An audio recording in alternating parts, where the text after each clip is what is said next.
רגע. אתה באמת רוצה להגיד לי שאתה לומד בינה מלאכותית? אתה תינוק. אתה אמור לי לא סקאוטון. אני עדיין לא אסקרטון, אבל תוך כדי יוצר דמויות עם ChatGPT. זה קורס שנקרא שפת העתיד, והוא מטורף. אני כבר יועץ AI בצהרון. שפת העתיד? זה נשמע לי כמו מלכודת. מה הלאה? תינוקות שמתכנתים את ההורים שלהם? הלוואי, אבל תכלס, הקורס הזה מלמד אותנו כלים אמיתיים.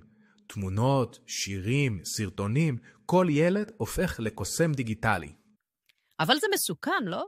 AI יכול להשתלט על העולם, או על העגלה שלי. לפחות הוא יסיע אותך בווייז עם חיתול חכם. אוקיי, אבל זה לילדים גדולים, לא לנו. אז זהו שמכיתה ד' לומדים לבד. אבל אם את בכיתה ב', אפשר עם ההורים. אפילו אחותי בת 7 יוצרת קומיקס עם AI. אז אולי זה לא כזה נורא? ברוכה הבאה לעתיד חמודה. תני לי מייל, אני מוסיף אותך לקורס. טוב, רק אם יש מדבקה בסוף. יש גם תעודה. ואפילו זום עם מדריך אמיתי, לא סתם תינוק עם רטבים.